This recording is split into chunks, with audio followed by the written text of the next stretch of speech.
Hello again, ladies and gentlemen, and other assorted gender assignations. Welcome back to the Bored to Death Ramblecast. Previously on the Ramblecast, we were discussing shared universes. We got into a discussion about Marvel, but mostly the DC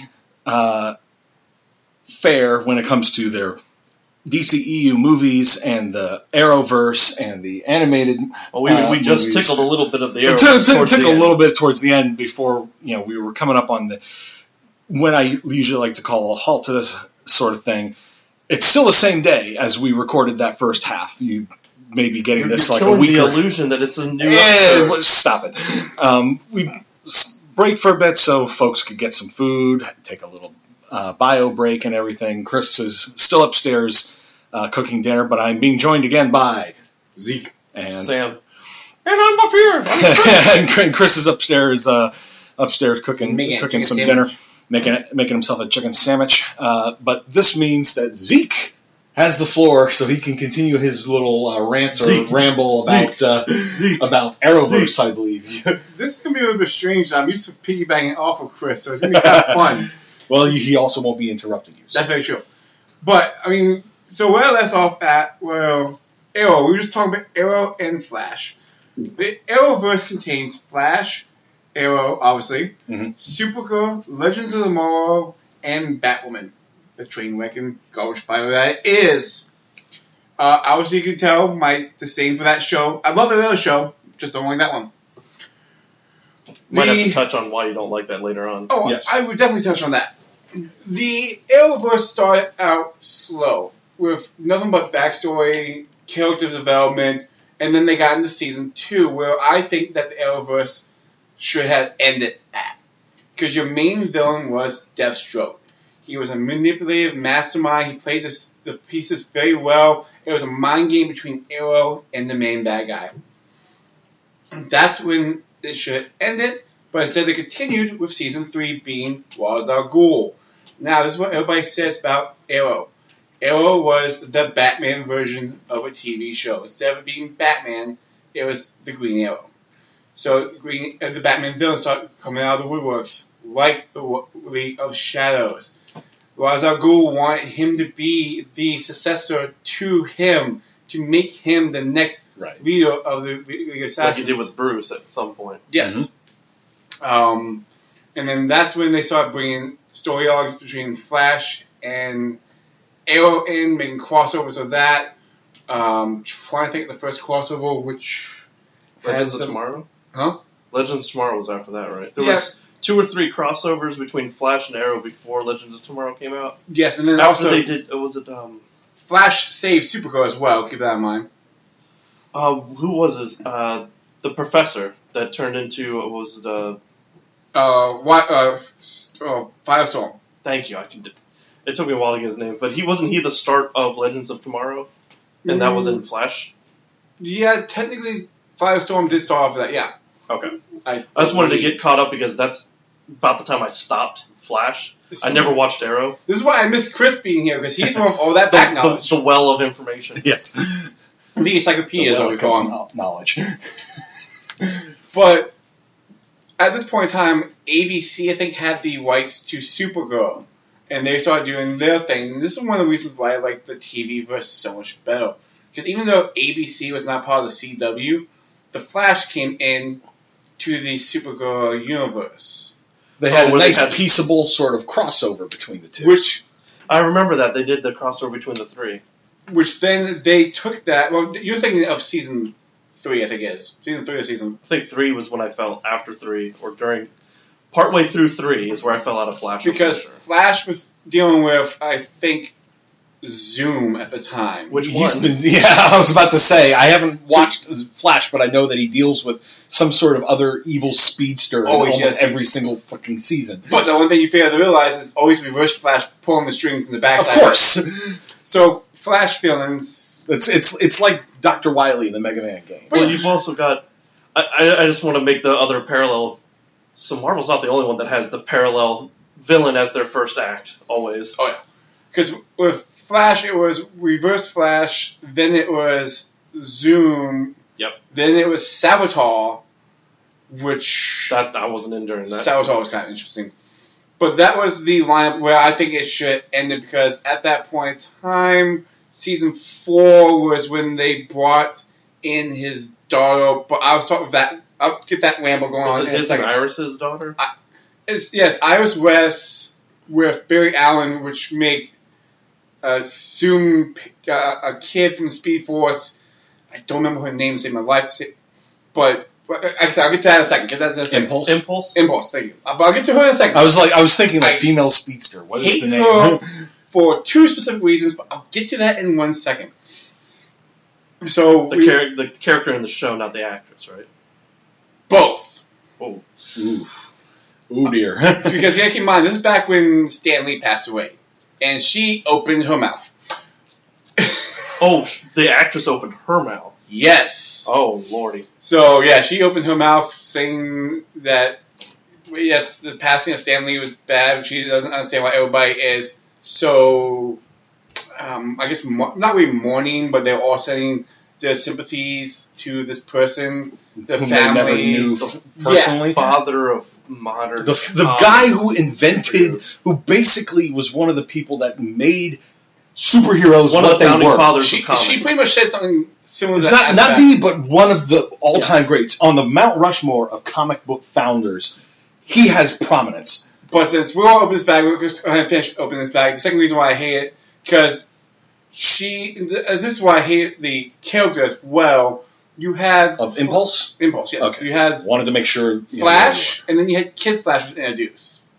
Impulse was the way to teach about the Speed Force, but they pushed out Kid Flash and brought Impulse in, which made a whole family thing with Iris West, who's trying to understand where she fits in now because she's no longer being killed by Savitar. And the Iris West character I hate too. Oh, anyways. The first season or 2 felt fine. It started dropping off. Arrowverse has that problem. Season 1, good. Season 2, peak. Season 3, down the ledger goes.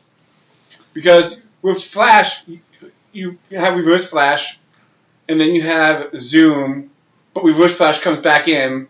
Then you have Savitar, which I don't think Reverse Flash showed up for that one, but the main bad guy was a person who negated powers for season 3.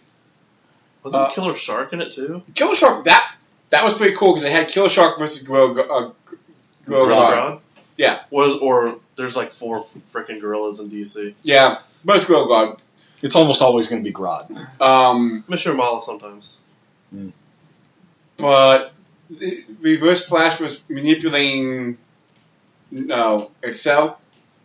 You're looking at me as if I know. No, I'm saying that was the name of the girl. No, Impulse. Impulse was... No, it wasn't Impulse. It was Excel. Okay. So they made her a completely new character. Yes, because Impulse was the kid from Young Justice. That's what it was. Impulse was from the future. Yes. But he was also from Young Justice. He never showed up in the Flash universe, to my knowledge, yet.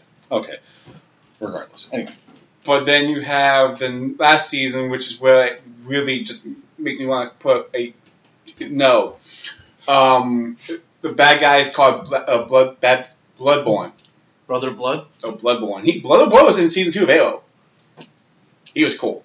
I loved it when he got his leg sliced open by Slade, because he, like, next time it will cost you 4 people, it would cost you 5 instead, with Slade putting the sword next to his fist, next to his head. Yeah, that was cool. Anyways, no, Bloodborne was a villain who had a genetic disease, that's actually a real-life genetic disease, and he was trying to cure it, but then he got the metagene put into him, which gave him the ability to control the dead, and make it so he became make it so he could never die. So he was He was a rip-off version of Venom, that's what I call him. But if he could control dead, that doesn't have... He would really suck their life force out and make them the puppets. So Morbius. Yeah, but with Venom.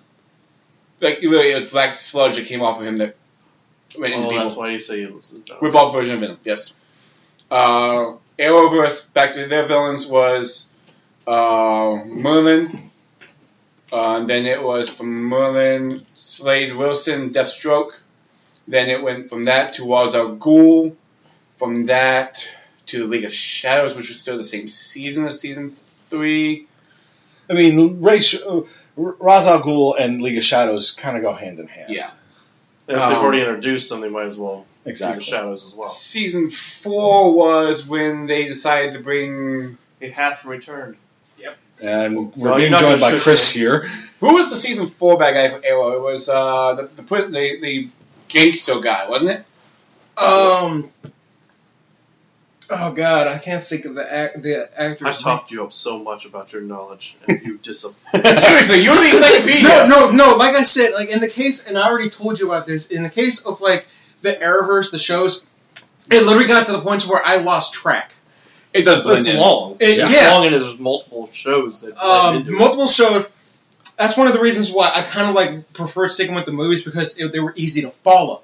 You don't have And they're compact. you don't Yes. have hundreds of episodes to keep track of. And it's like, you know, like these like season long story arcs that doesn't help either. You know, like I understand maybe like half a season, boom, done, and then the other half of the season, boom, done. Mhm. But make it like one long season.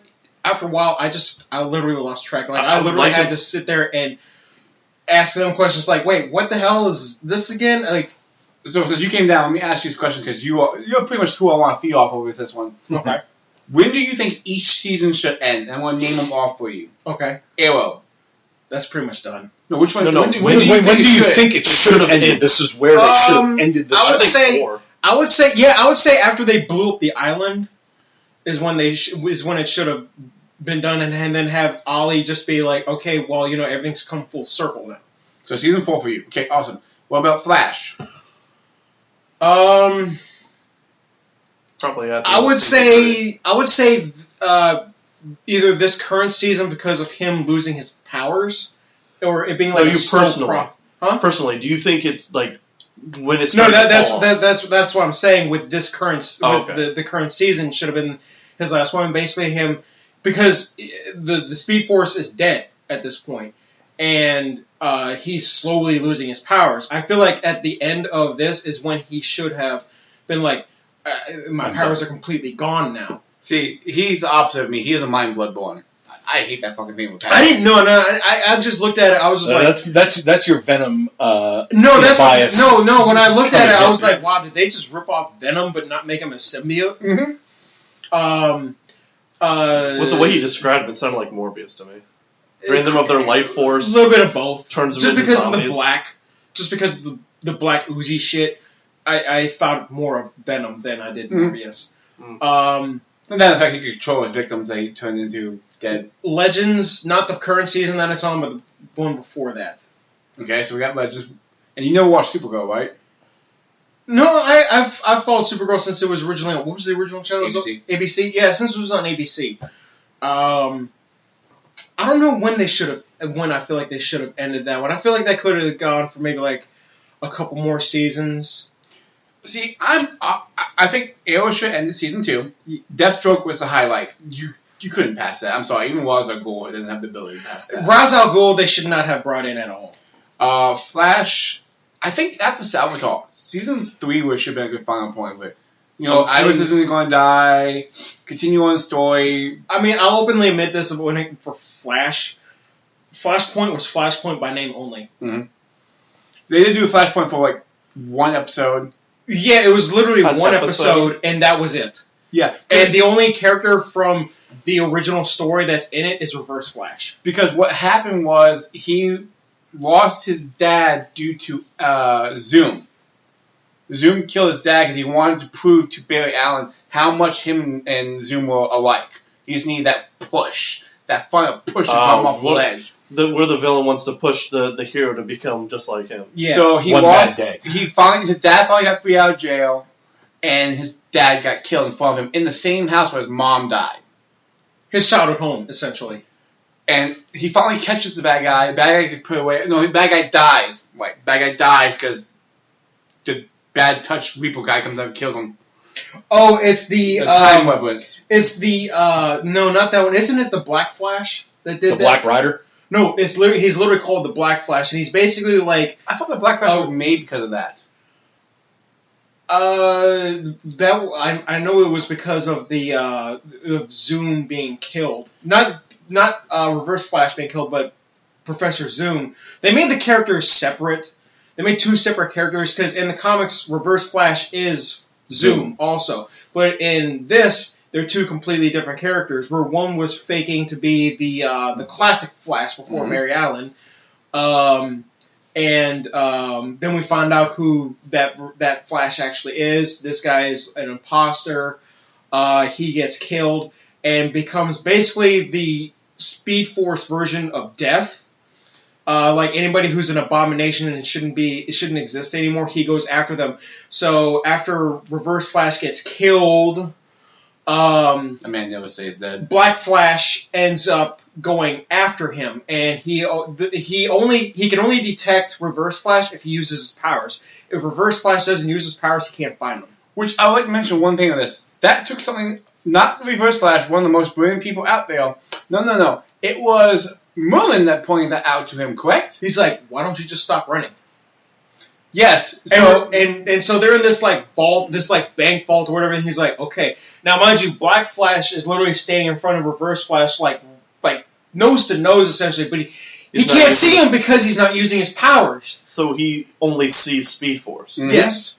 He can only detect you the vibrations. If he's using if you're using the Speed Force. He is a skeleton. They literally walk out of the vault and lock his ass in there. But that still doesn't stop him because he can literally run through the Speed Force, but he doesn't know that he's locked away in essentially a bank vault. Right. He eventually does get Reverse Flash, but it takes a little longer than it really should have because he got killed in what he finally got him in Legends of Tomorrow, right? Season 2, Legends of Tomorrow. Yeah, it was in Legends of Tomorrow that Reverse Flash. I'm sure this wasn't those. I get the Black Flash thing, but are you sure that it wasn't supposed to be inspired by the Black Rider from the comics? There was a speedster that was Death incarnate, pretty much. I'm not sure if that's. I think they made up a lot of characters for the show. No, they didn't. Everyone has a name, and the name's been tweaked and stuff like Godforce, stuff like that. That's him right here. I had a Wikipedia. Okay. All right. Like there is a Black Flash. He is Death, but I swear the way they made him might have been different. But he's always been part of the Speed Force. But we were getting somewhere with this one, weren't we? What were we talking about? We were talking about. Oh no, he came in the middle of it. You were asking me which season I feel like should have been. Like, I was saying season 3 should have been the end of Flash. After Sabotage. No, you said season 2. No. Oh no, that was season 2 was Arrow. 2 was Arrow. Flash should have been season 3. 3. Legends of Tomorrow should have been season 1. God, that show. I heard that wasn't that good either. Yeah. That was good, but the problem is they kept it with the same pace. They kept it with the same seriousness. There were moments that, they brought people in from their shows, which was really good, like Captain Cold. Captain Cold, I love the actor. I love his dynamics. But they gave him a moment to sacrifice himself to become the good guy that he was supposed to be in Legends. And after that, it's like all the seriousness just went out the window. It literally became a comedy. It became like more of a lighthearted comedy. Like there's an episode where Adam kills Rasputin by expanding himself inside of him. Yes, Adam went Ant-Man on Thor. I was about to say, isn't this like the Thanos? But he did not die. Keep this in mind. He can rejuvenate from everything because the arc that this is, his soul was released from hell, came back to Earth, and could not die unless they got his coin, which contained his soul, and put his soul back in. So there are jars of Rasputin in the ship of Legends of Tomorrow. Didn't they put his remains in like what you said, multiple jars, so that way he can't pull himself back together? You really realize the series went out of Legends of Tomorrow when the main bad guy, which was a demon, was taken out by a talking teddy bear. Oh, that was it. Snowmo. Oh my God! Yeah. Yes, Chucky. I know. I'm making a joke. They kept Planet Chucky. So what they did was literally everybody has these magic totems, including Death Totem. and then all powers combine, and they all fuse into Chucky the doll with more cute and fuzzy. Yeah, it's... Oh my god. It's basically, your totems combined. It literally... teddy bear. It looks like Captain Fluffy. It looks like a Care Bear. But this is the one thing I love about before Crisis on Infinite Earth, it was the one thing that tied every universe together. Was the Steeman? Well, no, it was the teddy bear. Yeah, because it after that it started making different various appearances and throughout The Arrowverse. Well, not just the Arrowverse, but yeah, the multiverse. It's kind of like how what was it? One of the alternate Harrison Wells, when he came into Earth 1, he goes, "Do you have a big belly burger here? I'm starving." And yeah, that's like one of the constant things that they have in the in every single universe. Yeah, like I just feel like it's gotten to the point to where the writing, Stargirl is actually really good, but the writing for a lot of them, not trying to take place in the same universe. Thank you for bringing that up, because that brings up my next part. Because Crisis on Infinite Earth was meant to bring all your characters together. All of them. Like the lady said at the end, Supergirl and Flash are standing next to each other. Hey, they're teaming up, just like they always do. Excuse me? Yeah, both of them were confused. Like, this is like after everything was done and settled for Crisis, where Supergirl like lands somewhere on like a pier, and then Flash shows up right next to her, and then somebody goes, "Oh, sweet, are you two teaming up now for something?" And both of them are standing there extremely confused because Supergirl is on a alternate Earth. So before we continue, keep in mind, Crisis on Infinite Earth was destroying every multiverse thing. The planets just got reborn, one Earth, not multiple Earths, and this is where the continuity is at. No. If you think about it, though, that means that the DCEU doesn't exist anymore. The Titans universe doesn't exist anymore. And technically, the DCEU doesn't exist because I don't think DC believes in it anymore. Because they're saying, they're now loosely connected. Well, remember, Time Warner owns it, or not Time Warner. AT&T essentially owns DC now. So they're the ones who, like what I said before, they're the ones who basically went to Zack Snyder and said, "So you want to make your version of Justice League, right? You want to make the Snyder cut, right?" But now, so you're saying that it's supposed to combine the universe. So does that mean that Titan, Swamp Thing, and Doom Patrol are in the Arrowverse now? Supposedly that was the idea of it, yes, because you had Swamp Thing was no longer being produced or made anymore. That's why you had, after the universe was made, these specific things showed up. You had Swamp Things show up in the credits. You had Titans show up during the destruction. You also had Kingdom Come Superman flying in the same way that Christopher Reeve's Superman was flying like above Earth in space, and his cape is flapping around in the non-existent space wind. And it was almost like a remake. There is such a thing as solar wind. Thank you. No, I'm kidding. But space has friction. Says the guy who. Never mind. That's we can get distracted on that. But yeah, no, I think that certain universes are still being kept separate. Again, like the shows that are on DC Universe, like again Titans, Doom Patrol. I need to get into that one. They're still in their own thing, because I'm sorry, but I don't think the F-bomb Titans and Doom Patrol are going to make an appearance on the Arrowverse anytime soon, because they're going to have to tone them down heavily. I don't think the Arrowverse is going to exist much longer, because in fact all that ships has kind of started sinking. Ruby Rose left. The only thing that's keeping them afloat right now, and I'm sorry, as much as I love my superheroes, is Stargirl. Flash, everything should be done by now. See, I feel like what they should do is they should basically not retire, but basically say, okay, Barry Allen's done. Wrap it up. He wrap it up. He no longer has his powers because he's no longer connected to the Speed Force. Just have him be a normal person. He's back with the police precinct as a forensics guy, and everybody goes back to normal. The person who should replace him is Wally West. They should make Kid Flash the new Flash. they should. There's a problem that way, though. What? The Speed Force is dead. So unless that artificial Speed Force that they're supposed to be making I think next to him. No, I think that they You can probably re-spark it. Well, supposedly they're trying to rekindle it now. Before Corona hit, there was a thing going on. I'm sorry, but with your speech impediment, I thought it was a new villain. Krona. I thought you said Krona. Who is not a new villain? New villain to the Arrowverse, maybe, but Krona is a Green Lantern villain. One of the original. Have they said if Guardians of the Universe? Have they said if whether or not Diggle is going to make an appearance as Green Lantern? I didn't even mention that. Yes, the Green Lantern ring makes an appearance at the end of Arrow. Crisis. Was it Arrow or Crisis? At the end of Arrow. Oh. At the end of Arrow, the last episode of Arrow, when they because remember, Crisis happened. Oliver killed himself to make New Earth, and he's now the Spectre.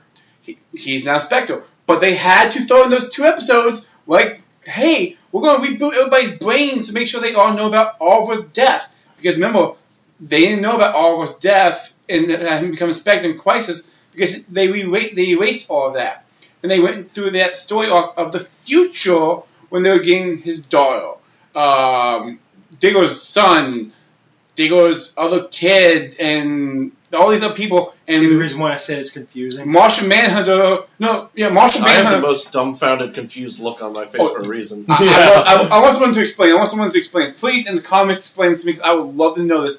How do you get a Martian Manhunter technique to remember the future from the past? Okay? Let me face it. To remember the past.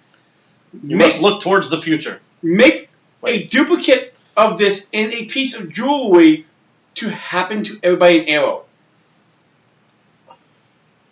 You're thinking too much about this. Don't look at the plot hole over there. So it's like again. Basically. Okay. In Martian and Supergirl. So this is when the MST3K mantra really applies. It's just a TV show. You should really just relax. The Arrowverse basically has a plot black hole. Yes, pretty much. Because where everything and all the other universes around it are getting sucked into it, and none of it's making any sense. Black Canary was able, with the technology that she got, we get everybody to remember Crisis on Infinite Earth. I'm sorry, but I think that Black Canary tech. Yes. Remember? Okay. So I think it was. I think Sam's head's about to explode. Was it the? I'm sorry, I can't remember. Was it the first Black things. Canary or was it the second Black Canary that used tech for the Sonic Scream? It was the second one. Second one. Okay, the second one. Second, partly in the first one as well. Okay. So she literally screamed a memory into everybody's heads? No. So if memory serves correctly, you had a tech guy on the Flash team named Cisco. And he was able to. Ben Cisco is in Deep Space Nine is in the Arrowverse. Yes. No. And he was different able, spelling. He was able to create the ring that made it so everybody can remember things. The ring, so it was a Green Lantern ring. Sure. We'll go with that. Wait.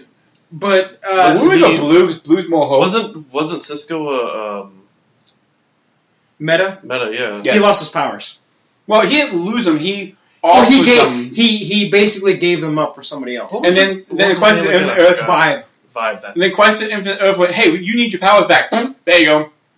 And he was like, "Damn it! I gave these up for a reason. I don't want them anymore. Oh, I got to use them." When the universe wills it to be, it shall be done. This is how all comic book plots work. And here's the thing: there's a reason why DC and Marvel have had crises. That they would have to fix their problems. TV shows should not get to the point where they need to basically tear down themselves. To tear down the whole convoluted structure that's holding everything up. Tear it all down, rebuild it. It does and then it gets convoluted again, tear it all down, rebuild it again. It does help the fact that, granted, Supergirl, when that show first came on, the first season was not on CW. The show, after that season ended, CW took it in. Because it got canceled initially. No, it didn't. It was going to get canceled, but the episode of The Flash coming back in got so many views on it that CW's like, yeah, we'll take that. That's awesome. If you're done playing with it, we'll take that off your hands. Because they were saying, again, going back to the Ghostwire and Agents of S.H.I.E.L.D., they were saying the effects of Supergirl were costing too much to continue to make. a television show that their It's ratings basically are kind of mediocre. It's almost like what happened with Firefly. Firefly was too expensive for Fox, and yet they're the ones who told Joss, yeah, sure, we'll do your show. And then, like, after season 1 ended, we're canceling the show. It was before they were even done making season 1. Oh, it was before? Yeah, It was one of the episodes. Fox is canceling shit halfway through. It was the episode where they get the body of their friend, and who they think is dead, and everything. And it turns out he was. It was smuggling. in the middle of producing that episode. They got word that the show was canceled, and that's when they said everyone to go through and. Like everything's going to be final farewell to the show. Now there's an outtake from when they were filming them standing around the casket, listening to like his recorded message, and the camera sort of is panning in a circle around it all. There's an outtake of Nathan Fillion. He's there like standing next to Zoe, and the camera pans away. And when it comes to Jane. There's Nathan Fillion standing next to him. He's literally run around to the side, and the camera keeps panning, and he runs around to the side again. so he's standing next to Inara, and then finally, as it pans down to the casket itself, there's Nathan Fillion curled up next to the guy. It's a great, and you can see everybody else is like starting to corpse and laugh their asses off. He literally did it to raise everybody's spirits because they'd gotten word that the show had been canceled. But that's that's how I know it was in that middle of filming that episode. They got word that the show had been canceled. Yeah, Constantine is another case of that where season 1, I think they had plans for a season 2, but the show was canceled. But then Stephen Amell was telling the producers for Arrow, I want Constantine in the show now. Bring him over. Because they were filming it in basically almost on like the same area where Constantine was being filmed at, like the certain not the outdoors areas, but like the stage interior area. Stage. It was in the same area where they were filming Constantine, so it wasn't that much effort to get the full costume back. All they had to do was basically walk on over to the storage room and be like, all right, here it is. Yep. And they brought Constantine into the Arrowverse, but after that they went and said that one season of Constantine does exist in the Arrowverse. I mean, if the show had been canceled and there's no producers on the other side to say, no, that's not true, then it's true if Stephen Amell and the Arrow people are saying it. Keep in mind, Lucifer was part of the... Yeah, that's true. Earth 666, yes! I've seen the clip from Crisis where they meet Lucifer. Yes, where I think you actually sent me a link. Like the TV show Lucifer. Yes. Because, alright, so here's the thing. That's what I have. Alright, so here's the thing. The Sandman comics... were part of Vertigo. Vertigo was a part of DC. Didn't they get bought into DC? No, they were always a part of it. There's an early issue of Sandman where Sandman, who is the representation of the dream of the universe, the realm of dreams, essentially, he's one of the Endless, meets Martian Manhunter, and Manhunter sees him as the Martian version of himself, like that god of the dreaming. Huh. And he meets Constantine in an early issue as well, because he's the Sandman is going around trying to collect the artifacts of his that have been taken from him when he was trapped, and one of them was his bag of like dreaming sand, and Constantine is able to help him track it down and find the thing. And what they're seeing while they're going into the house where the sand is basically sort of corrupted everything freaks Constantine out. It's probably one of the few things that freaks him out. Mm-hmm. But anyways, so Lucifer, the one from the TV show Lucifer, is basically in the Sandman comics. Granted, he looks a lot different because the way that they based Lucifer in the comics is they made him look like David Bowie. Not surprising, because Neil Gaiman, that's the sort of thing that he would do. So yeah, it makes sense to have Lucifer a part of the DC universe. Of a DC related property. Yeah. So Constantine and who were the other two that went with him? Was it Black Canary and... It was Black Canary and Oliver's daughter. So he's like, I know. Constantine basically says, I know who can help us out. So they go to this alternate Earth, and mind you, every single time they go to one of these alternate Earths, it'll say like Earth 424 or whatever. Blah, blah, blah. Well, when Earth number 426. Well, Lucifer's Earth is called Earth 666. Wow. So original. It's fun. It was funny. I'm not gonna lie. I laughed. This one pisses people off if they don't answer the one question that needs to be answered. I'm getting to that. So Lucifer basically owns a nightclub. He's basically given up ruling hell. He's living on. Well, yeah, I saw the first two seasons, or the first. Yeah, okay. Anyway, whatever was on Fox. Continue. So Constantine, Oliver's daughter, and Black Canary, they going over, knock on the door. Lucifer answers it with two girls, big ass ear-to-ear grin on his face. He's like, head up, and then you see who he's looking at, and he goes, oh no. And he was like, what do you need, Constantine? Oh, no. My favorite part is he mentioned what brings you to my universe. Yeah, he's like, so what brings you to my universe? So that means that Lucifer is aware of the multiverse. Mm-hmm. So I like to imagine that there's only one hell, no matter how many multiverses there is. Oh, yeah. Well, that means that Malbolgia exists in this, too. Why not? Why not? So, anyways, 8 layers. Apparently, Constantine helped Maz out, but he didn't specify how Constantine helped her out. So he's like, I owe you for helping her out, so I'm gonna help you out. That's. I don't mind that they don't answer that sort of thing. Constantine is exactly the kind of person who has all of those little noodle incidents out there that nobody knows what happened, but they make references to it. It's like, I owe you for that time. Now, the guy with the place. Jay, I need to ask you this question really quick. Yes. Seeing as how I know you're a fan of Sandman, for the Netflix Sandman series, should it essentially be a prequel-ish story almost for Lucifer, where it leads up to him leaving? I don't have a problem with them deciding to do that if they can make it work. Who owns Lucifer now? Netflix. There you go. Netflix did go for it. Netflix took.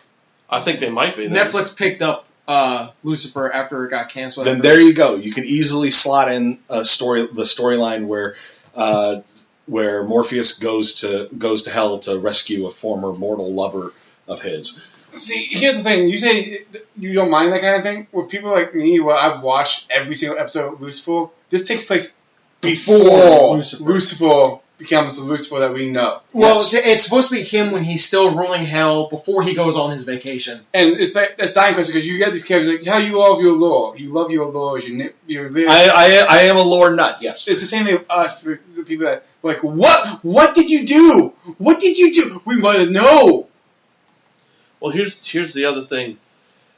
Are you worried that it's going to ruin anything with Lucifer? I think it's just to be one. As long as Tom Ellis still plays the role and the personality still stays the same. Because we've already got stuff. Or if the personality is different, because it's Morpheus coming to visit Lucifer that first time in hell that eventually sets Lucifer on the path to be like, I'm done, and leaves. I just want to see the story because that'd be one fun story. Cause there you go.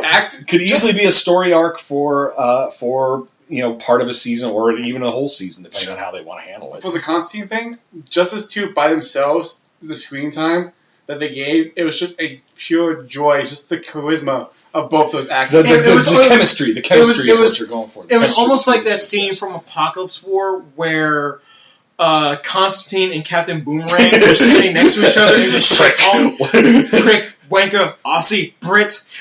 No, it was like Brit, Aussie, and then they both just go wanker. It was almost like that, but without like the whole shit talking. But you could tell that the two. It's like I don't like you, but I still respect you. Yes. Yeah.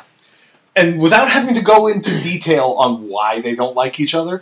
And it's going to be the type of chemistry you get through the characters and the actors, too. But apparently, Matt Ryan and Tom Ellis did meet up to discuss how they wanted to act out the scene. Which is good. That is a mark of a good... It's essentially like... Of good actors. It's basically like what happened in Winter Soldier with Natasha and Steve, where Scarlett Johansson and Chris Evans...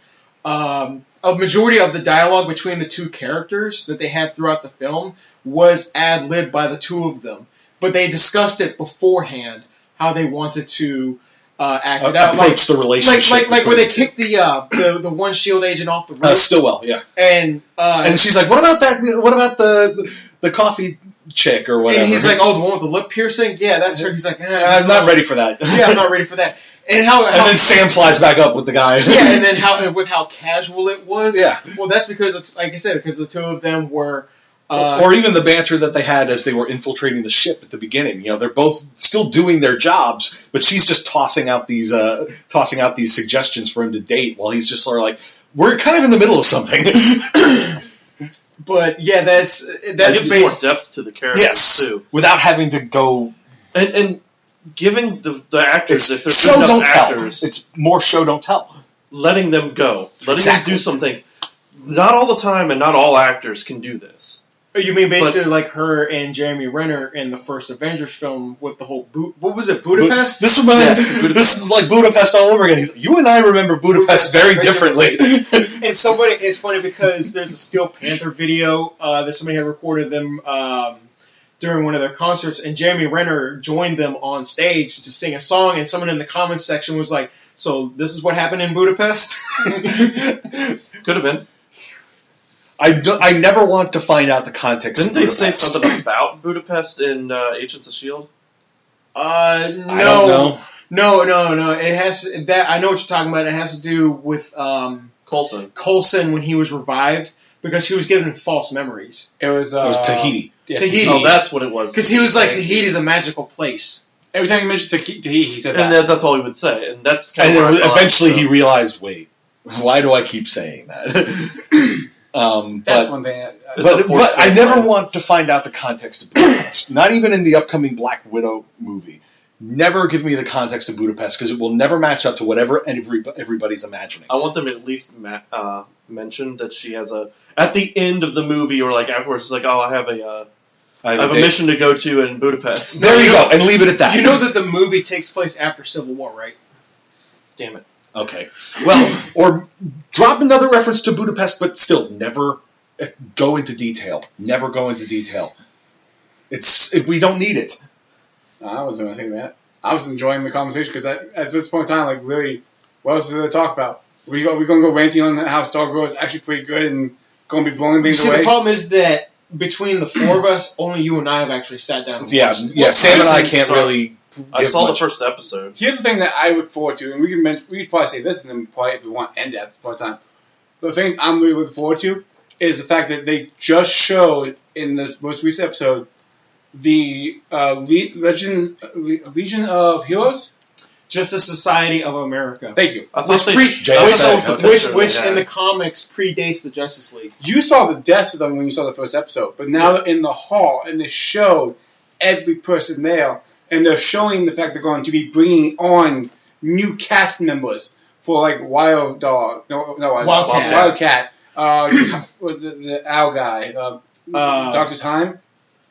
Night Owl. Well, Night Owl. Night Owl. Night Owl's Watchmen, which is still DC, by the way. It's Vertigo, but actually that's right. There's the new like Watchmen that takes place. That's in the continuity of the comics. That's what I mean. Not in the movie. It's now technically part of the DC universe. They brought it back in as part. Anyway, I'm sure Alan Moore somewhere is screaming. I think it was Our Man. Probably. That's what it was. There's two people that they did not talk about, which I'm hoping they bring in. Dr. Fate and Flash. Yes, they showed him. But they talked about it in the first episode. They show something happened to him, and they show his helmet. His helmet's in the hall. See, Flash's helmet's in the hall. She took the Green Lantern battery pack. Yeah. Wait, which battery? Was the Lantern the battery. Golden Age battery? It looks like Alan Scott's. Okay. So it looks like they're going to be bringing in... But I thought Alan Scott was magic. His is magic, but his lantern literally looks like the same one that like Hal Jordan uses, because they're based off of like an old style railway. I thought Hal Jordan's was a different style. No, it still has the handle on. Still based off like a railway engineer's lantern.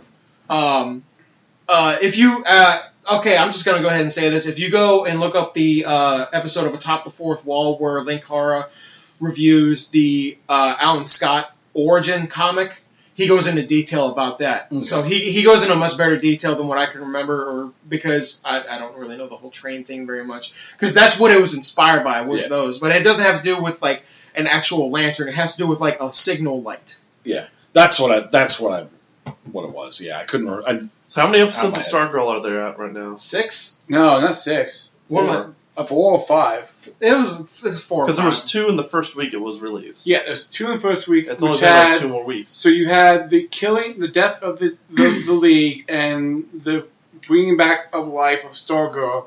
Then she goes out after... No more spoilers. I've only seen episode 1. Well, you know Stargirl comes back out. Yeah, but she was never killed. I didn't say she was killed. You said bring her back to life. No, I said bring back the character to life, not Stargirl. She's bringing the character to life. I know, but he said Star. Okay. Starman died. Starman died. That's what I'm saying.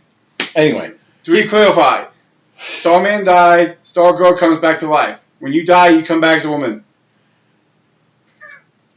In other words, he was reincarnated as a woman, is what you're trying to say. No, I'm just being a smartass at this point in time. Okay.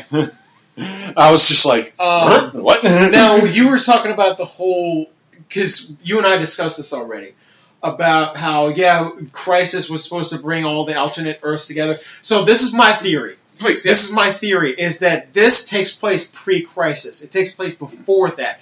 Before they meet the Legends of Tomorrow, because there is an episode of Legends where they do meet the Justice Society.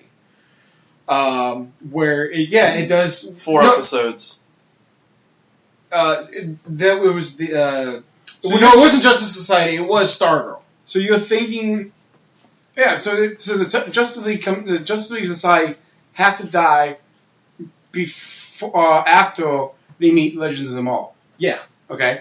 So, but their universe may be time they may not have gotten to that point yet. So I think that Stargirl takes place before the events of Crisis on Infinite Earths. It could lead up to that. It could show like what Stargirl was doing during the events of Crisis, and then after that, they could bring Stargirl into the main Arrowverse. See, the one thing I remember very vividly off of the Crisis of Infinite Earth is after the Earth was remade, they started re-showing all of the characters, and one of the characters they showed was Stripes. Yeah. So, like I said, I think that Season 1 of Stargirl takes place before the events of Crisis on Infinite Earths. So I think that maybe, I don't know, Season 2 they might do it. I don't know what they have planned, but they could still bring Stargirl in. I know that they did pick up the rest of Swamp Thing, which I'm kind of curious about because, well, that's one of the M-rated DC titles from the DC Universe channel. Because, hey, they... F-bombs and whatever in that one, too. Yeah. So it's probably going to be slightly toned down. I'm honestly hoping that the atmosphere from that show still stays the same.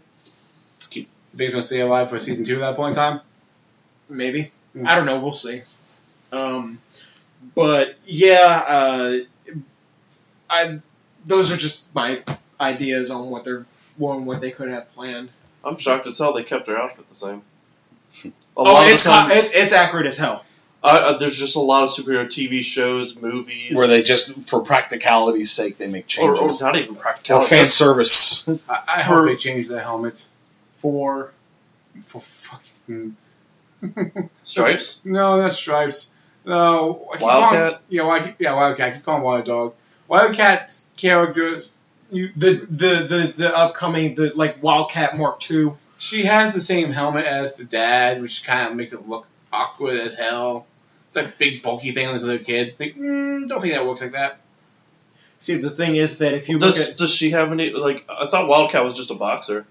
Wildcat's a brawler. Wildcat is a brawler similar to the League of Batman. In Justice League Unlimited, he's supposed to be, because of how old he is, he's still physically strong. He's still able to fight. It's just that he's older. And so what he is for the Justice League is he's more of a sparring partner, essentially. So I'm too old to do this out, beat up criminals, but I can teach you how to fight. Well, he doesn't like that. So he keeps sneaking away to do this like underground arena type shit. And Green Arrow and Black Canary find out because he trained Black Canary to fight. Mm-hmm. Unfortunately, the Oliver Queen in this, granted, yeah, he knows how to do the arrow thing, shoot arrows and everything with the trick arrows. He knows how to do all the flips and stuff, but when it comes to hand-to-hand, he's horrible at it, which is more accurate with the comics than what, the Arrowverse version is. And so in this, he tells Black Canary, he's like, oh, well, I'll face him in the ring, and she looks at him and goes, he's gonna destroy you. He's like, oh, he's not gonna do anything too bad to me. He ends up kicking his ass. Mm-hmm. That's just how Wildcat is supposed to be. Wrong universe. Yep. That's just how Wildcat is. Yeah, he's older, but he's a brawler. Well, what makes his kid good enough to... We have no idea. We haven't seen it yet. We don't know his kid. At this point in time, the only person that has any ties to the Justice Society, JSA, is supposedly Stargirl. Now, they keep going, that's not your dad, that's not your dad, that's not your dad. See, I think he's trying to convince her that, yes, it actually is her dad, but he's trying to not say directly that it... Save her the heartache? Yeah. So he's basically just trying... He's essentially lying to her. Yeah, he's trying to keep her safe. Yeah. So, because he doesn't want her to take on the Injustice League. Or the Injustice Society of America. It's so hard to do that, because you go from Justice League constantly to saying Justice Society of America. What? Well, because there was always a whole F-ton of groups in DC, too. Uh-huh. Yep. Which they formed at the end of Crisis. I mean, Stargirl, from what Nami and I have seen, really enjoy it. Just haven't had a chance to sit down and watch some more episodes. And I usually like to try to binge things when I can. You don't like having to sit and wait for an episode. Season 2! I would sit here and say, be honest with you, Season 2. I have not had a cliffhanger moment for Stargirl. Yeah, I haven't had a cliffhanger moment like that. Yeah, they're kind of self-contained. See, this is one thing that I want to know is, do you think they're going to find a new person to take on the mantle of Dr. Fate? Oh, God. It's not going to be a new person. You have to keep that in mind. No matter what, whoever puts that helmet on becomes Dr. Fate. That's what I'm saying, taking on the mantle of Dr. Fate. Because Dr. Fate, in Young Justice, Zatanna's dad became Dr. Fate. Second person became Dr. Fate. The first person was Kid Flash. This is in Young Justice. Yes, in Young Justice, Kid Flash put on the thing to fight the guy with the cat. The little demon kid. Clarion. And the only way the mask let him go was by going, he's a young kid. You do not want him. Take me. I have magical powers. I actually have magic. And they convinced him to take over the old man instead. Which works since he already knows how to do magic stuff. Would that boost his magic anyway, too? Probably. No, because you become the avatar of the person. The magic just throws to the helmet. I need to talk about this little issue that I have with a couple of the DC Universe shows is Titans and Doom Patrol. In Season 1 of Titans, it shows that Beast Boy, when they first meet him, he's a member of Doom Patrol, which is actually accurate with the comics. Yeah. That's where he started before he would join the Titans. And he sneaks Raven into the freaking X mansion that they use, because Doom Patrol was actually created before the X-Men in terms of the comics. They came out before the X-Men. X-Men were like late 80s, early 90s, weren't they? No. 60s. X-Men were? Yep. Yeah. The X-Men because they were in part using the X-Men as a way of addressing the issue of race. Oh. Professor X was based off of Martin Luther King. Magneto was based off of Malcolm X.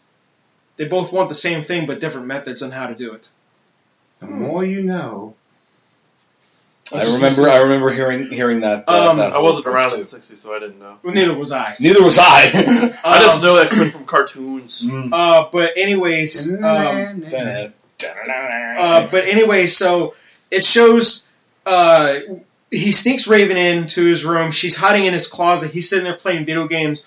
Robot Man walks in, who is voiced by Brendan Fraser. Man can get old, but he got a good one. Man, get some. And so he's like, "Hey, Beast Boy, you got to come down for dinner. The chief wants everybody together." He's like, "All right, I'll be down in a minute." And he finds out that Raven is hiding in his closet. So they all go and they're all sitting together. They're having dinner. Don't ask me how Robot Man is sitting. Why he's sitting there? He's just joining in. I mean, he wants to be a part of the experience. Yeah. Because it's a family dinner. You may not be eating, but you're there for the companionship. He kind of watches him eat. Remember, he's like, "I wish that was me." Yeah. He wants to be a real boy. He was a real boy. He wants to be a real boy again. He wishes he never was what he calls. So goddamn blue fairy. I'm gonna say this right now. The Chief is played by a different actor than what's in the Doom Patrol series. So when they announced that they were going to do a Doom Patrol TV series, I thought it was going to be a spin-off of Titans, and that it would be just a little mini shared universe. That's all it was. Just I was expecting that too, since they were both on DC. Yeah. So when Doom Patrol came out, and then it showed, basically the first episode was showing how Robot Man had his accident, how he became Robot Man, him trying to adjust to being a robot man, and going around meeting the rest of the Misfit team members that he's working with. And the Chief in this is played by Timothy Dalton, who is best known for playing James Bond in the 80s. He only did 2 movies, but still. He was the villain in Hot Fuzz. One of the villains in Hot Fuzz. No, the main one. The one who was manipulating everything from the back, but... No, he was one of the villains in Hot Fuzz. I don't know... Don't look at me, I never watched it. Then that's why I'm not saying anymore, because I don't want to spoil it. I don't plan on watching it yet. It's good. It's Hot Fuzz is a good movie. All 3 of the Cornetto trilogy are good movies. Wasn't that a Universe thing? But that wasn't a Universe. No. It's Universe, but not. We'll get into this. It's more of a production posse sort of thing. They get a lot of the same actors. Yeah, the reason why it's called... the Adam Sandler movies. The reason why it's called the 3 Cornettos trilogy is because it has to do with an ice cream from England. You see one of the different flavors throughout each of the different films, and the color of the particular ice cream that you see represents the genre. Like the first one, which was Shaun of the Dead, it was the red one. You got red on you. And it was horror. For the second, for Hot Fuzz, it was blue, represents law enforcement. Third one was green, represents sci-fi. So that's how they did it. Mint, blueberry, and strawberry. Yeah. It was also called the Blood and Ice Cream trilogy. Yep. Yeah. Again, because of the Cornetto thing. After a while, I started noticing stuff about Doom Patrol, and I was just like, does this take place before Titans? And then Cyborg shows up. Because I kept thinking Beast Boy's going to pop up at some point in time and join the team. And it's Cyborg. Yeah. Cyborg has never, ever had anything to do with the Doom Patrol. He has always been either a member of the Justice League or the Titans. Yep. Whether he's been a part of any other team, I don't know. So it's not the Doom Patrol. So when I looked up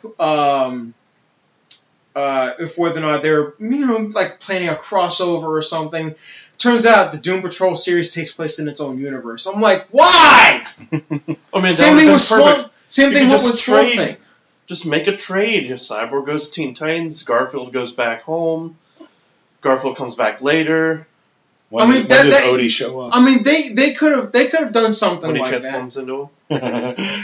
You see, they could have done something like that. It's like, okay, well, Cyborg goes and joins the Titans. Garfield decides to rejoin the Doom Patrol. He comes back, however much time later. Cyborg makes Titans West. They could have done anything like that. Once the first Teen Titans group gets established, and then they can do that. But no, they didn't want to do that for whatever reason. Titans, Doom Patrol, and Swamp Thing all took place in their own universes. I'm like, why did you do this? Who plays Cyborg? Oh God, I haven't watched the show the last time I watched it was like last year, because I watched it as it was being uploaded, and then after the season ended, I haven't gone back since. I have to look that up. Because I can never hear anybody else but the original Booyah! voice actor for Cyborg. Because every time I hear him, anything else that's not him, I just blink my eyes really hard and go, come on. Well, you know what the voice actor for Cyborg is doing now, right? What? He's on Walking Dead. Wait. He plays King Ezekiel. He plays King Ezekiel, which I didn't know that was him until I heard him do the Cyborg voice. I was like, what? Yeah, you could have had his autograph at AwesomeCon a couple of years back. Yeah, if I went. His line was ridiculously long because it was just billboarded Walking Dead all over. Yeah, which I'm pretty sure that Cyborg would have been like the small little speck on there. I would have had him sign my freaking Injustice game. There you go. So, seems like we've wound down a little bit on the rant that Zeke had queued up for so long and didn't get a chance to do during the first Ramblecast. I don't. The worst part about it is I don't remember if I hit all the notes I wanted to hit. I'm saying going in my brain. Save that for next episode. So yeah, you can always save it for a future Ramblecast. But okay, I had to look him up. Joivan Wade, Joivan. Jovian. Yeah, Jovian Wade. Okay. Oh, he was in the first Purge. Was he the dude? The dude? You mean what was the dude? I never watched the homeless guy that they were trying to kill. There you go. He was in Legends of Tomorrow. He played Victor Stone in that. That makes sense. He played Stone was in that? Who was that? I don't know. Victor Stone is now Cyborg. There you go. Oh my god. The fact that it's in its own universe now, it makes it even less sense. What makes it even better, and I'll stop after this, I promise. Supergirl. We have Martian Manhunter in there, right? The dad of Martian Manhunter was the voice actor of the Martian Manhunter in Justice League. Justice League. I think that was a missed opportunity. It was hilariously funny, because when you had Martian Manhunter talking to the dad, you suddenly went, hey, well, what about the Trickster being in Flash? Oh, Trickster, yeah. Mark Hamill played the Trickster in the original Flash TV. He hasn't seen that show. He has not seen that show. Of course, yet. Mark Hamill is the Joker's voice in everything that's great. There's when it showed what was it, Earth 2's Flash? Yeah. After he became the Flash again. Well, you know who his dad is, right? The original Flash. The Trickster? No. The guy... Barry Allen's dad in the show, the actor, played the first Flash in the first TV series. I know that. Which Mark Hamill was the Trickster for. Yes. It was John Wesley Shipp. But when it shows him and his Flash in Earth 2, he's taking on the Jokester, who's a combination of the Trickster and the Joker, played by Mark Hamill. The Trickster. The one thing I really wish they would have done, since they did get the original actor for the first Flash show, is have him be the Golden Age Flash, knowing about it, and being able to give him Jay Garrick? Isn't that the... Yeah, it's Jay Garrick. Yeah. Wasn't Jay Garrick Zoom? That was the imposter. Okay.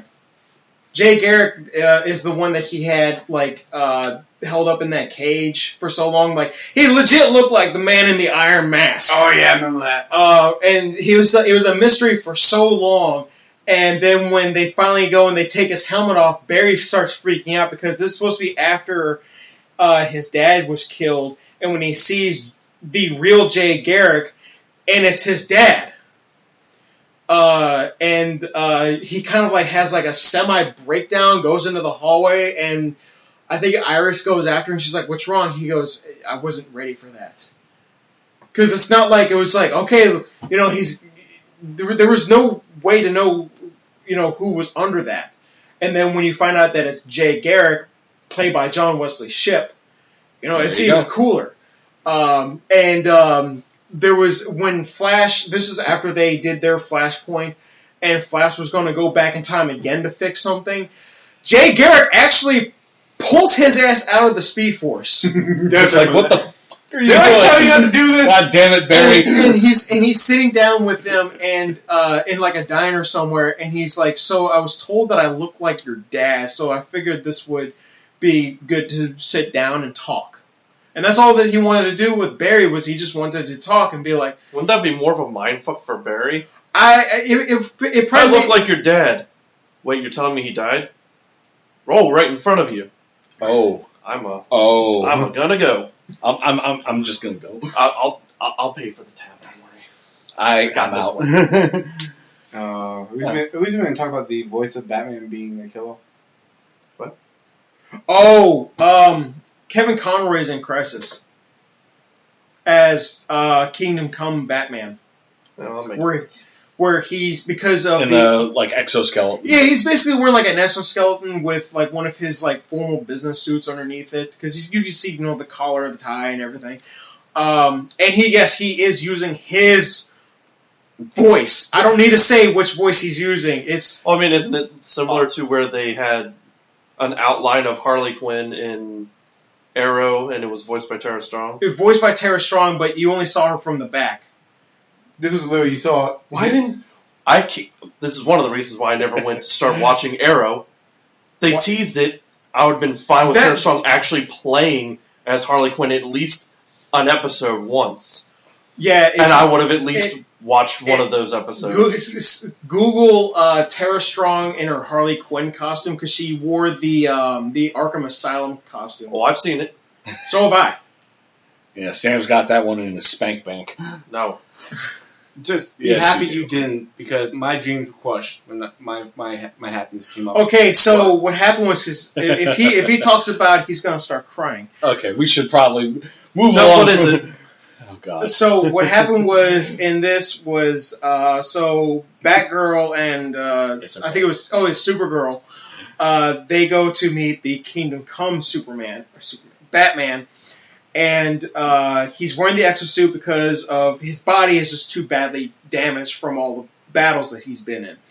So he comes down the stairs, and you don't see him first, you hear him, and yes, he's yelling in his Batman voice. Keep in mind, at this point in time, all the advertisements that have been coming up, all the leaks, everything, is saying that he was going to be Batman. So your mind has been waiting for about a month now with everything you can think of, knowing that your childhood voice actor is finally going to be Batman.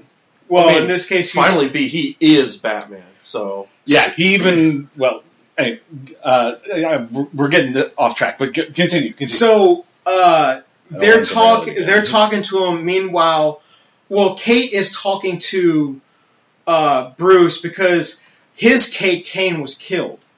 So he's in complete disbelief. They're talking, whatever. Meanwhile, Supergirl is just kind of like looking around, and she's looking at this like big ass case that he has in like his study or whatever, and it has trophies in it. Like you see, I think it was Mr. Freeze's goggles at one point in time, and it's like whatever. She's wandering around, and then she sees a familiar pair of glasses that have blood on them. That's when she comes to realize that he killed that universe's Superman, which makes no fucking sense, because Brandon Routh is playing the Kingdom Come Superman. Unless there's time travel involved in this, they should be in the same universe. It's Crisis, so yes. Yes. So they should have been in like the same universe at least. So wait for the best part. He basically says, he was a threat, and let's think Batman versus Superman talk here. Add a little bit of Lex Luthor into it just for the mix. And he basically says, "I killed Superman." And during our last fight, that's what caused me to have to wear this exosuit. Makes sense. So you're fighting Superman. He's going all out. He is gonna fuck you up. So they end up getting into a fight that ends in the Batcave, And what was it? He took a swing at Batgirl and missed and went into like one of his little computers and electrocuted himself. Yep. But I think the thing that makes me so mad is the little bit of splash of Lex Luthor, because he was sitting there. A man with that much power should not be there. There should be someone putting him in check. Pretty much saying things that Lex Luthor would have said. That's what that drove me up. It was Batman fused with Lex Luthor, and him dying the way he did. I could see it. That just literally killed your childhood, and that's probably why you gave up on the show. But there's one more small nixes on that killed me. In the Crisis of Infinite Earths, you have Paragons. Paragon of Truth, Hope, Justice. Okay? Right. They thought they were going to find the Paragon of Justice, I believe it was. Yeah, and they thought that it was Bruce. No, it was Batwoman. Batwoman was the Paragon of Justice that you don't like the Look at it! He's saying, I'm done. I'm out. It is literally that kind of moment. So you're telling me a show that came in towards the ass end of all these other shows. Yes. Arrow, Flash, Legends of Tomorrow, Batgirl, their flagship broad appeal show, was more justice than Batman. Yes. Granted, was this the same Batman, the Kevin Conroy Batman? So this was... No, like I said, he was supposed to be the Kingdom Come. Okay, so this was supposed to be the true Batman, not the person that just threw on the cowl and decided to fight crime for a couple episodes. Yeah. All those shows deserve to fucking go under. Fucking retarded. Where you going? He's like, I'm done. On that one, he is done. Like, Sam's out. that's why I killed it. Like, I was so interested in Crisis. I got this interested when you're talking about Crisis, and that's a very small amount since people can't see me right now, that I had some interest in seeing at least a little bit of Legends of Tomorrow. Okay, you got a little goofy, you got a little funny, you got a little haha. All right, I can probably push through that. I want to see a little bit of this. I want to get to Crisis at least. I can push through until then. Well, I want to see that whole seasons first of Arrow before you have to get there. Here, I don't have to watch jack shit. You've proved it now. And then see the little trophy cases. Yeah, that'd be cool. I kind of give me just a little bit interested. Batwoman is our pillar of justice, our paragon of justice. Oh, it's okay. The fuck you talking about? I love the fact. So she's supposed to be, from all iterations of Batwoman, is a parallel of Batman, but never to the level of Batman. Mm-hmm. She's a police officer who was inspired by Batman. Should we tell him about the bit where Superman gets replaced by Lex Luthor? I'm always fine with that. Oh, no, wait, no. The funniest one that they did was when they went to the universe from Smallville. Oh, wait, do you actually get to see him with the outfit on, or just starts to put the... No. Do you want to go, or should I do it? I love it. You can do more detail. Let Zeke have it. Before you get there, another show that was said to be good at the beginning and kind of petered off, and then all of a sudden you finally get Superman as Superman is the final episode. The final minutes of the episode. Mm. That was always going to be... They ruined Bizarro. I never watched. But Bizarro was kind of a throwaway character. I feel by bad. far, one of my favorite Superman characters, and I don't like much about Superman. I really don't like his character at all. But I love Bizarro because he's a lovable idiot. I feel bad for the guy. You're just like the animated Bizarro.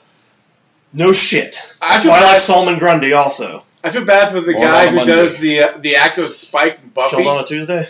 Because he was the actor for Piccolo in Dragon Ball Evolution, and he was also the actor who played Brainiac. We do not speak. And that has some funny moments and stuff. But he's also the actor. Entire existence is a funny moment. Pretty much. Okay. Except for when you watch the fucking thing. Now we're getting into Sam's rants. okay, hold on a second. We need to let Zeke talk about the Smallville moment because it actually is pretty funny to see because that's Superman. Lex Luthor has taken the book of Destiny. Yes. Which you can write in the book, and the book will do what you tell it to. You can change the destiny of... Another thing I have a problem with DC, which would be another rant of MacGuffin. That's a very good point. But he's now going to every universe. Keep in mind, the universes are being destroyed one by one to destroy Superman so that he can never be stopped. No matter what universe Lex is in. Which is not a very smart plan, because every universe is being destroyed anyways, so... I want to know this. What is he going to do when he ends up in the Marvel Universe and he has to fight Sentry? He's going to get the Carnage treatment. So, he gets... Fly the bitch off into space and split him in half. He gets... In case you all didn't know how Carnage I died the first time. I know how it happened. Anyways. I'm sure Zeke does. Actually, I didn't. I'm not a big Carnage fan. I'm a big Venom fan. Yes, but I figured you would have heard about it at least through your Venom fanboyish. But anyway. So he teleports in. You have the people come in to find the Pilgrim of Justice. Not Justice. No, it was Hope. Was it Hope? Yes. Pilgrim of Hope. You can't see Sam just pulling all sorts of funny poses. Which is the as he pops joints and shit. That was his ow. Them was my elbows. So they're trying to find the Pilgrim of Hope, which they're going to find Superman. They go see Smallville Superman. Instead of chopping wood down, he's on the farm doing normal stuff, and they get teleported by Lex Luthor, who wipes him out. Dusty, they go back to the ship.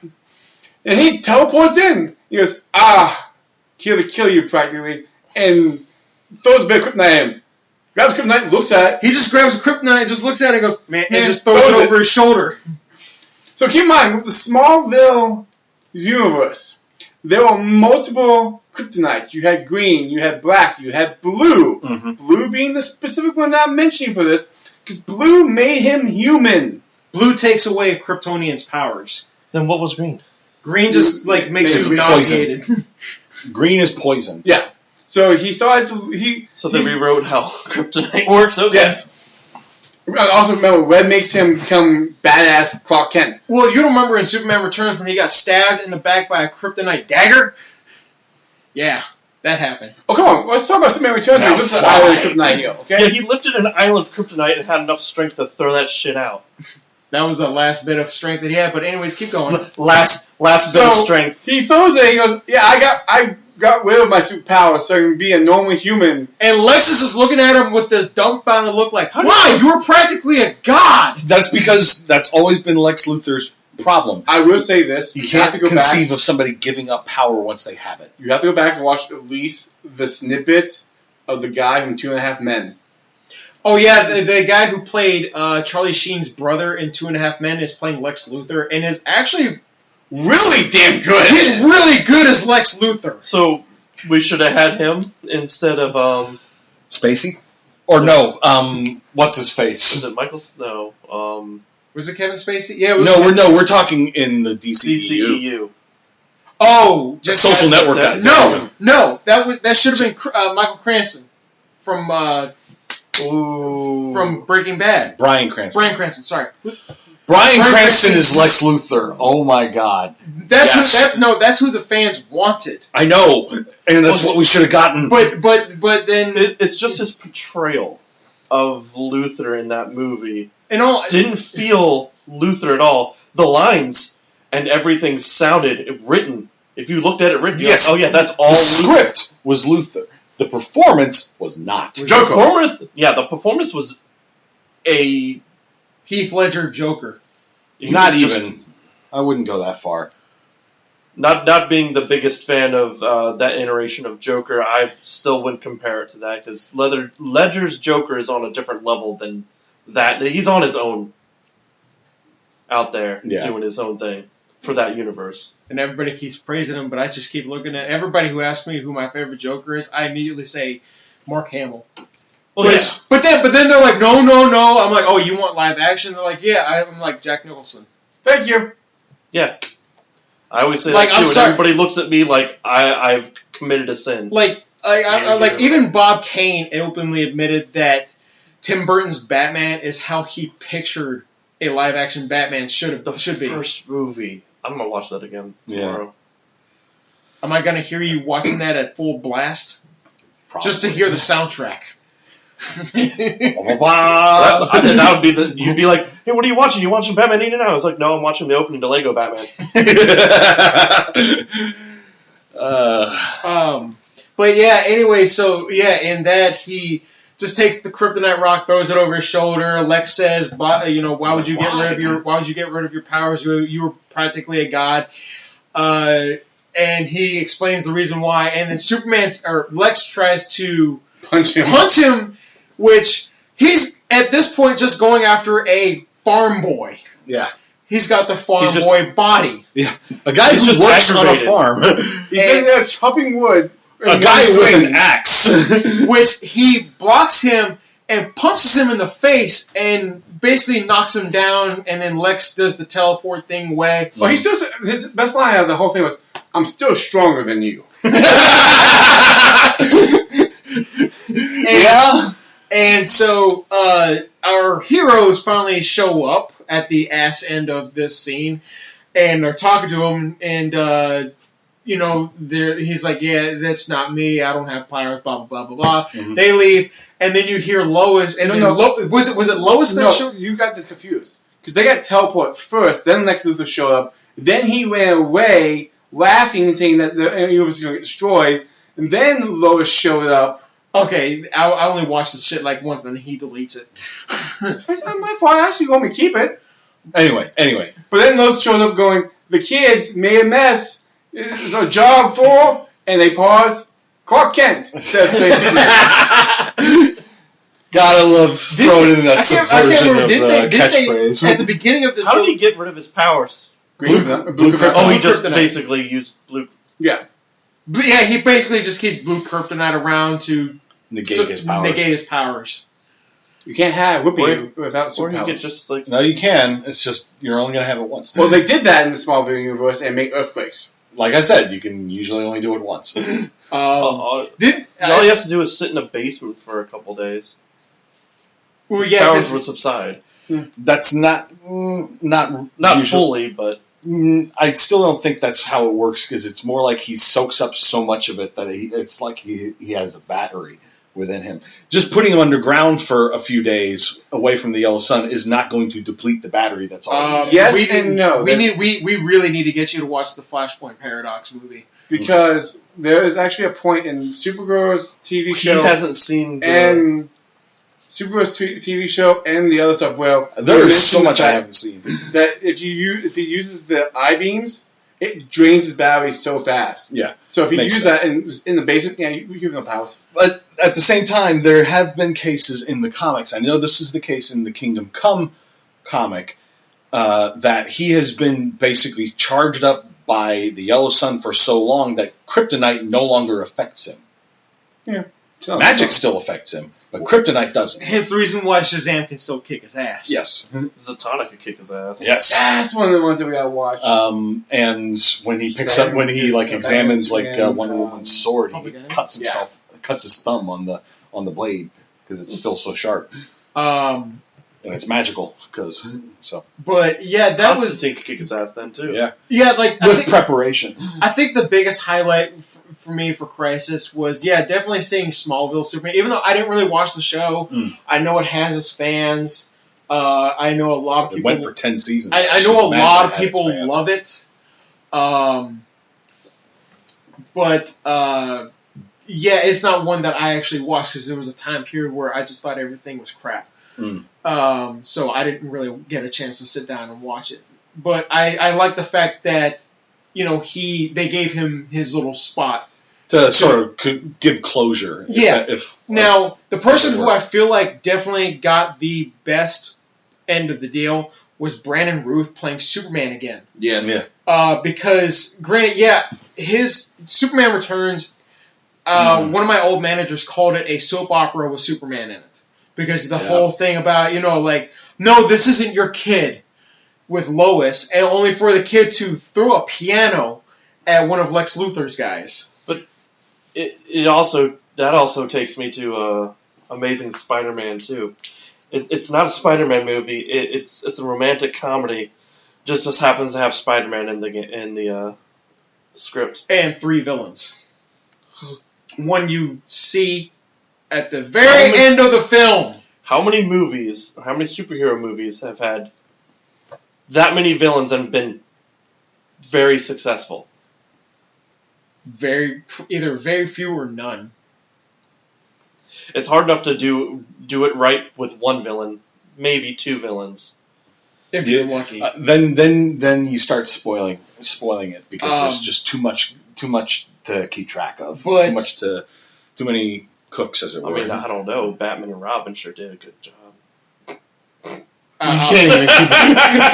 couldn't even keep a straight face. You said that you bashed it, but they gave us one of the best things ever. Bat nipples? No. that was. I'm sorry. I had a humongous crush on a certain actress. Oh, the chick who played Batgirl? Alicia. Wasn't that Alicia Silverstone? Batman Forever though. No. No, so that was in Batman and Robin. Yes. Batman Forever then Robin, right? Right. Okay, that's where I got it. Batgirl was brought Nipples was in Forever, by the way. No. For Robin. It was Batman and Robin. Because you had that wrong with it. Yes. Which is why it killed the franchise and they had to reboot it again. That's why I try to take one thing and throw it to each of the 2 movies so I don't... Batman Forever? No, that's Batman and Robin. I'm thinking about the Bat credit card. That's Batman and Robin. That was Batman and Robin also. Batman Forever had... Two-Face and Riddler. Two-Face and Riddler. That's what it was. Batman and Robin had Poison Ivy. Bane. Mr. Freeze. Quote-unquote Bane. Yeah, I agree. That's not Bane. Bane is not a monosyllabic Monkey business. Bomb.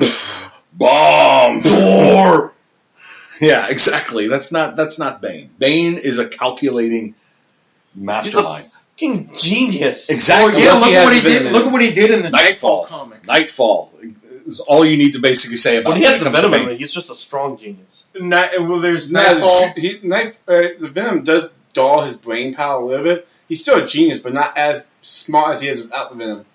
Which just basically goes to show you, if he's able to pull off what he does in Nightfall, when he's still on the Venom, and imagine what he's going to do when he's off of it. Yes, he's basically like, I've already thought of how I'm going to kill you. Yeah, but let's not forget that it was Azrael who kicked his ass. Yeah, well, you can't have everything, I guess. But anyway, so Brandon Routh, this was like his second chance of sorts to play Superman, and I feel like he was treated better as Superman, or more well received as Kingdom Come Superman than what he was with the quote-unquote Christopher Reeve Superman that he was supposed to be playing in Superman Returns. Yeah. Now this Superman does not have a Lois Lane. Lois was killed by Joker. Mm-hmm. As happened in the Kingdom Come... as it happened in the Kingdom Come comic. And you even see a piece of the Kingdom Come comic in one of the newspaper headlines. Like the photo, because it shows the Daily Planet with like a green cloud coming out of it, and you can tell that it's from the comic just by looking at it. You're like, you guys just printed that shit out from the comic, didn't you? Mm-hmm. But they don't cheaters. But they don't name drop Joker or nothing. All he said was, "Yeah, a maniac from another city came here and basically bombed the Daily Planet, and that killed Lois." Yep. And it also killed Perry. It also killed Perry White, I think, because they had all these name plaques on the wall. And what? Isn't that what drove Superman insane to kill Joker? Well, in Injustice. Yeah, yes. In Injustice, but the Kingdom Come came out way before. Yes. Way before. Injustice was clearly inspired by that. But, and But Joker ends up getting killed in Kingdom Come by one of the newer quote-unquote superheroes that had sprung up in that timeline, a hero that's not afraid to kill. What hero? I think he was called Magog. It was probably like a one-time character. Yeah, it was literally just for Kingdom Come. But when he, it's Brandon Routh as Kingdom Come Superman, and it's the Arrowverse version of. Can I call him the Arrowverse Superman? Technically, yes, you can, because he is. This is before. Supergirl Superman? Supergirl Superman. They pulled the whole run off screen real fast, come back in costume thing. Both of them do it. Mm-hmm. And, of course, both their costumes are completely different. Brandon Routh's is obviously heavily based off of the Kingdom Come one, where it's the black and red Superman symbol. Which, to be honest with you, I love that symbol. It's about the same way that I feel with the Ben Affleck Batman Returns Superman logo, where it's just like big, it's just the way it looks. It's an imposing symbol. Yes, I just look at it, I'm just like, I love that symbol. Yes. I love that particular bat suit. Isn't that a similar color pattern to Return of Superman? Is the solar suit silver and black, but red instead? No, his Kingdom Come one is still like the standard. It's red. still the blue, but it has the red S and the black. Yeah, the whole outfit is still blue. It's still blue. Instead of yellow, it's black. And when he's asked the reason why he's wearing where he has black, it's because he's still mourning over everybody dying. Yep. And after the events of Crisis, when you see him, it is reverted to yellow. Because hope has been restored. Yeah, that's basically what it is his hope has been restored. Well, if we're going by the Man of Steel, he shouldn't have had the S on it at all. Well, this isn't an S. It stands for hope. I'm Hope Man, bitch. Well, it's like I did kind of like the way that it was explained at the beginning of Justice League. Justice League? Because of who... because Joss. Okay. Where the little kid is like, Superman, can we get an interview with you? Oh yeah, and whole thing. They were like, is it true that the S on the symbol on your chest stands for hope? And he's like, yes. A man that I knew said that hope is like a river; it's constantly flowing. Better way. And it's like your car keys. Like even if you lose it, you always find it again. So I did almost like that. Did with him.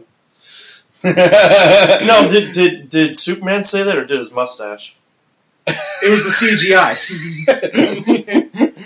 Oh God, he is never going to live that down. Oh God, damn it! Fuck those reshoots. Yeah. So I still want the Joss edition.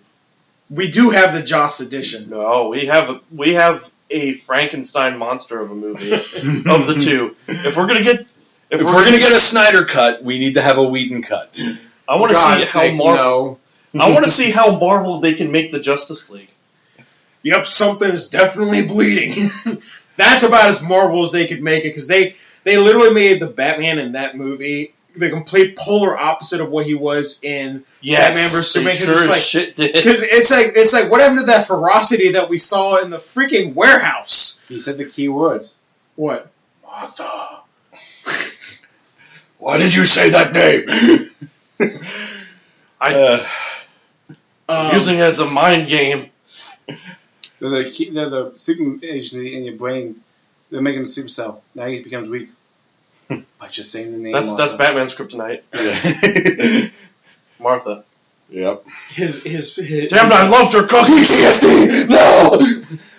Like Martha Wayne ever did any of the cooking. You know that Alfred was the one who was making those cookies. No, always brought them to Bruce. She gave them to him, and she said they were filled with love from Mom.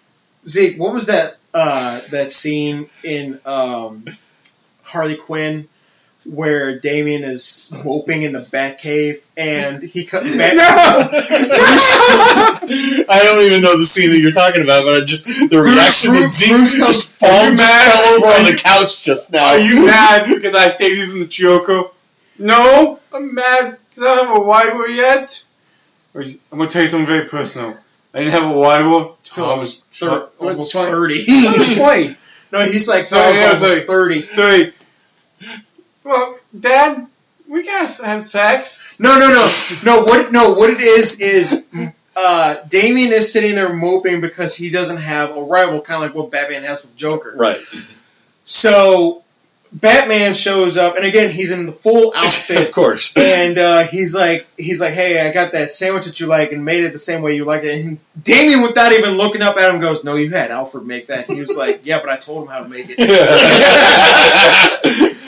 And so it would have been. I'm just picturing now Batman showing up, holding the plate, and wearing like a pink apron over everything because we really need to get him to watch Harley Quinn. You do. It's good stuff. So they're talking, and he's like, I don't have a rival yet. He's like, well, son, let me tell you something. I didn't get my first rival till I was about 30, which I think is actually accurate with the comics, because I think he actually did meet Joker when he was about 30. Anyway. Stop patronizing me, Dad. So he's telling him all this, and afterwards he's like, you know what, Dad? I do feel better about this. He's like, yep. Anything else you want to talk about? He's like, when can I start having sex? And then Batman literally goes, I think I hear the bat signal calling. And he's in the cave. He does the and takes off and goes through the cave wall because you see pieces of the cave coming down. It's like, goddamn it, I'm not going to be a parent right now. And then, boom, credits roll. There's only so much parenting I can do at once. I had to have him rewind it again just so I can record it. And I posted it on Facebook, and Richard was like, what is this? And I was like, it's the Harley Quinn series on DC. God damn. It is fucking fantastic. But... Okay, we're coming up on the we're past the hour and a half mark. We should probably wrap this up. We've clearly got enough. We could do a third, at least for half an hour. Okay, so I did say there might be a third part of this. Yes, I know, but it's just like we're coming up on the end where we need to cut it, and so then we can continue. Okay, so let me ask you guys this real quick. Overall, what do you think of the current state of the DC Universe stuff as a whole, the Arrowverse, DCEU? Well, I would say do this instead. What do you think is only the DCEU and Agents of S.H.I.E.L.D. What do you think the current state of comic book or superhero TV shows should be? That's a better question. I think that in terms of like Agents of S.H.I.E.L.D., I think they should have found some way to bring in more crossovers, because yes, Lady Sif is in an episode.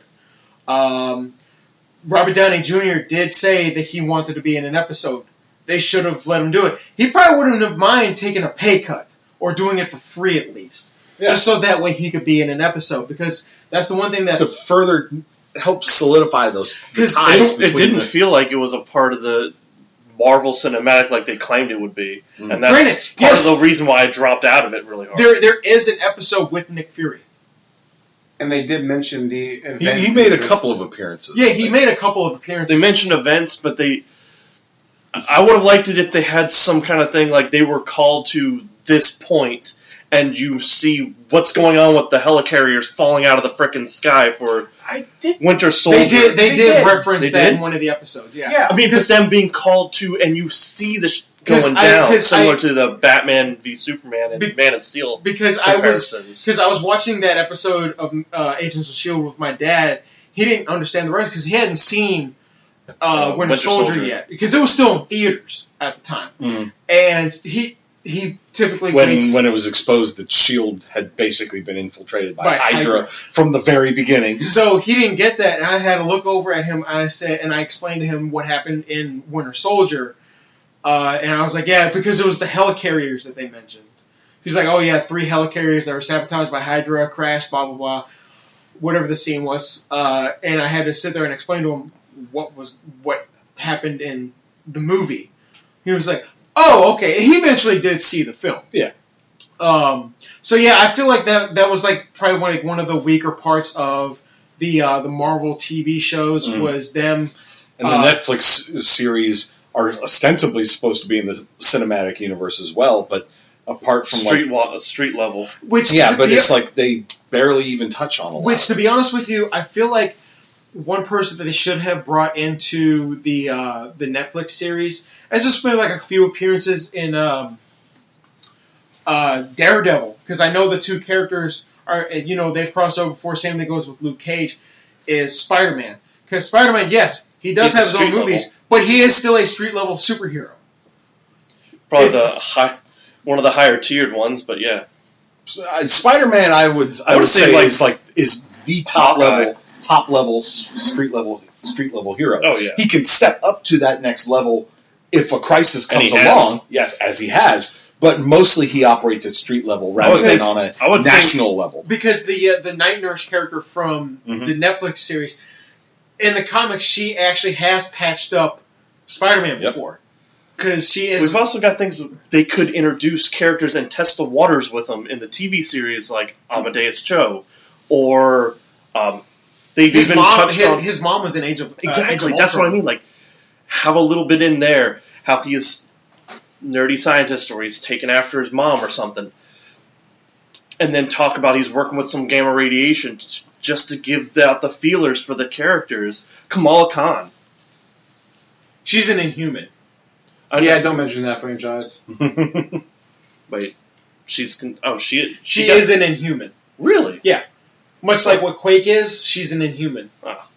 Was Quake an actual character before she was Agent of Yeah, I had to look that up myself too, because I was really confused about it. Quake is in the comics. What she is in the comics, I don't really know, because I didn't know about the character until they revealed Skye was actually until they turned her into an Inhuman, into Daisy Johnson, and made her Quake. Granted, I know there's an episode of Agents of S.H.I.E.L.D. that actually, in a weird way, references Hawkeye. You remember the circus? They should just put him in there at least. No, you want to know, the circus that Hawkeye was a part of once? That was in one of the. They showed a poster, like an advertisement for that circus. It was in one of the Ghost Rider episodes. Okay. But that's one of the things they can get away with on the show, to pop the fans a little bit, kind of thing. But the way I see it is that if one of the movie actors is saying, "I want to be in Agents," I want to make an appearance. Let it happen. Oh, I'm just gonna go ahead and say this. Don't. No. Somebody's. I tried to say this earlier, but I wasn't able to get it out. Next time. The role that I feel like John Cena should have played in the MCU, U.S. Agent. Yes. Well, I don't know if we're going to be able to get him in Marvel now. Oh, Peacekeeper. Because he's being Peacekeeper in the Suicide Squad. Well, and supposedly he might be signed on for the sequel to Bumblebee. And there's that too. You do the Hasbroverse, right? Batista almost was going to be Peacekeeper. If they were going, because he was one of the front runners of saying, "Hey, I'm going to drop from Guardians of the Galaxy. If you keep him fired, I'm just going to walk." And he's already been Doomsday, though. What? He was Doomsday in Smallville. Wait, what? Yes. Dave Bautista was? I'm pretty sure. Let me see if I can pull it up real quick in IMDb here. Again, I didn't watch Smallville. I know Doomsday was. I didn't watch Smallville either, but I know that he was in the episode. Gay! You watched Smallville. Did you know that Doomsday was Dave Bautista? It was not. I could have sworn it was. I'm pulling up his IMDb right now. She has every season back there. That's why I know this. You know she knows this? Well, I hadn't realized he's going to be in the new Dune movie. Yeah, he's going to be playing Beast Raban. That's going to be awesome. Let's see. Now they got the battle of the phones going on, folks. We have the key with the phone. And Jay looks like he's scrolling through seriously. We're trying to keep you guys entertained while the search is going on. Chris, finish your last thing so we get this done after it's done. God. He brought his phone too. Damn it, I feel left out.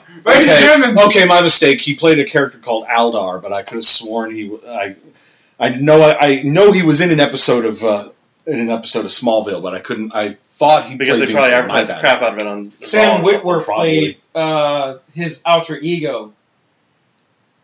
What? It says he apparently has an alter ego named Davis Bloom, played by Sam Witwer. They went with he was able to turn into a human before he became Doomsday. Okay, whatever. Anyway, I was wrong. I misremembered. Thanks, Kitty. I misremembered things, No but I was gonna say, what minor role did he take before he made it big? but we are now at Almost the 2-hour mark. we're at the rate we're going. We'll probably hit there. We should probably cut it and. Okay, continue. so for part 3, the MCU is what we'll discuss. Sure, why not? Do we want to just do that? Well, that's something we can discuss off mic. So I'm Zeke. This is Jay, Chris, Sam. Sam, One of a day. that's me. What did I do? We'll see you next time. We'll see you next time. We'll see you next time. We'll see you next time. We'll see you next time. We'll see you next time. We'll see you next time. We'll see you next time. We'll see you next time. We'll see you next time. We'll see you next time.